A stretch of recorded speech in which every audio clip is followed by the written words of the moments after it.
All right, we got another one of those double headers here. We're looking at Cavs T-Wolves again. Before this last game, Cavs had taken a 20-point loss to the Knicks, which is ugly. T-Wolves got themselves a win, obviously, but before that, they had lost 7 of 8. Minnesota versus Cleveland, let's make a pick. Welcome to the source. Hey, get the source.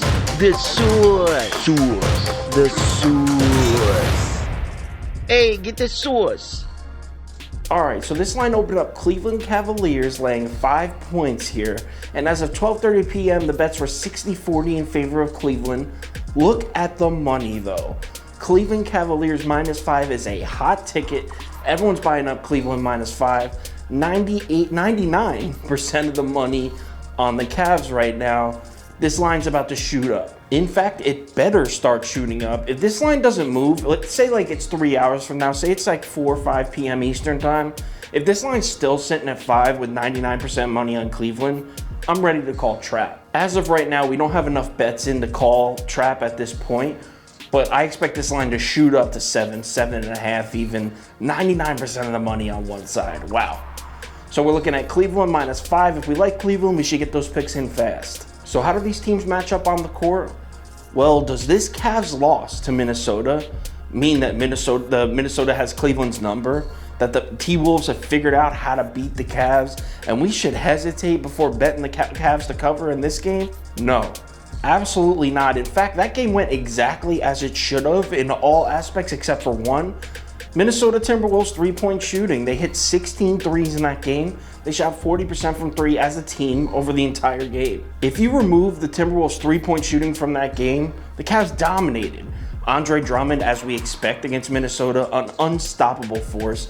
25 points, 22 rebounds. Even Jared Allen came in and had, I think it was 10 points, 5 rebounds in just like 13 or 14 minutes of play. Business as usual, Minnesota Timberwolves can't stop the big man. The only thing that happened in this game was that 3-point party. And I'm not saying Minnesota isn't capable of doing that, but it was a bit of a fluke. You can't count on that happening every game or even twice in a row. So the question we got to ask ourselves is, do we expect that to happen again? Is Minnesota going to be hot from 3 again? Now, these are NBA players. Just because Minnesota's a bad team doesn't mean they can't get hot from 3 for a week or 2 weeks. It happens. These are NBA players on NBA contracts. They can shoot. Before we get to the pick, real quick, let's do the total. I actually don't have a real good read on the total in this one. I'm putting a half a unit on the over just because the public's heavy on the under and I'm fading the public. I like to do that. So I'm putting a half unit on the over. I think it's at 218, 219. Let me double check that for you. 218.5.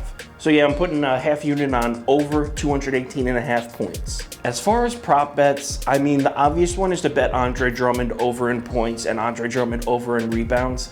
But I could see Minnesota making some defensive adjustments and having a second body on him, especially after the damage he did last night. So I'm going to expect that. I'm going to expect that double team. I'm going to expect that collapse. And I'm going to take Colin Sexton over points scored. Should be in the 17 to 19 range, maybe 20.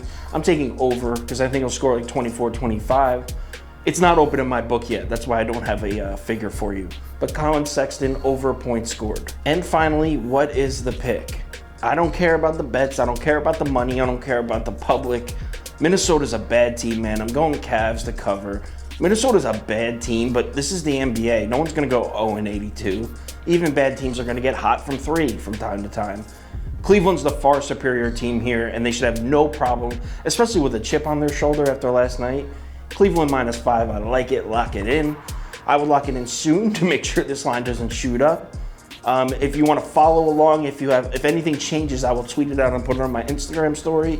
So if you're going to follow me on the pick, make sure you check those 2 platforms to see nothing's changed.